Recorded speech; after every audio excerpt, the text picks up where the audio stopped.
Okay, so here is our first linear inequality that we need to graph.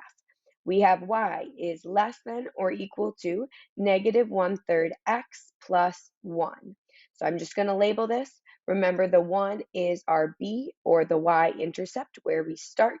This negative 1 over 3, this is our m, or our slope. So you have these 4 steps written out, but we need to apply this to the graph. So if we scroll down, we can see that we need to make a 1 on the, or a point on the y-intercept. So we have a plus 1 right here, which means I'm going to make my first point at the 1 on the y-axis. So plot the y-intercept. And then again, we have used the slope, so this negative 1 over positive 3, to find our next 2 points. That either means go down 1 to the right 3.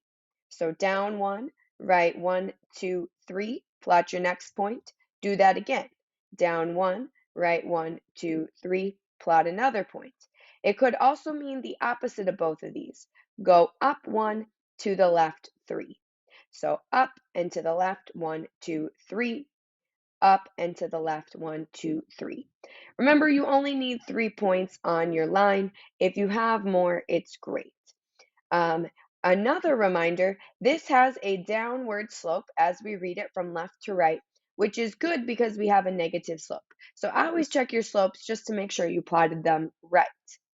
Now, step 3, connect points with a dotted or a solid line. In this case, we're going to choose a solid line because we have a less than or equal to. If we have this line underneath it, it means that we are connecting our points, ooh, this isn't a very straight line, sorry, with a solid line. So anytime you would fill in the circle on a graph, that means you have a solid line. The last thing we need to do is shade an area of the graph. Okay, now this last part, step 4, is the most difficult part, I think.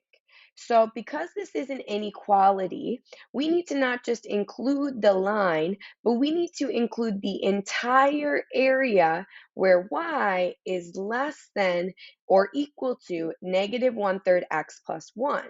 So this line shows where it's equal to that, but where is it also less than? And so less than, we think below the line that we graphed. So we're going to think this area. This is below our line or less than our line. But if you're not very intuitive with less than or above, here's what you can do. I would check any point on this grid.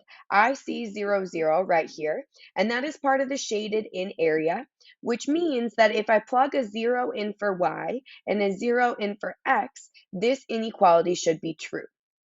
So I'm going to check the point 0, 0 to make sure I shaded the right area. Otherwise, I'm going to redo it and shade the other area.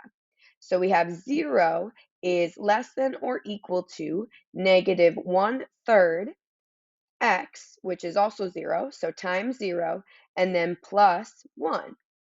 Well, we do multiplication first. Anything times 0 is just 0, and 0 plus 1 gives us 1. So this inequality boils down to 0 is less than or equal to 1. This is a true statement. 0 is lower than or equal to 1. So my point 0, 0 should be in the area that I shaded. And that's good. It is. So I can confidently shade all of this area below the graph. This means that any of these points that we're coloring in will make this inequality right here true.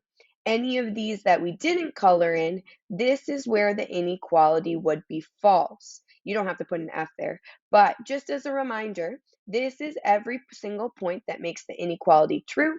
These are all the points that make the inequality false.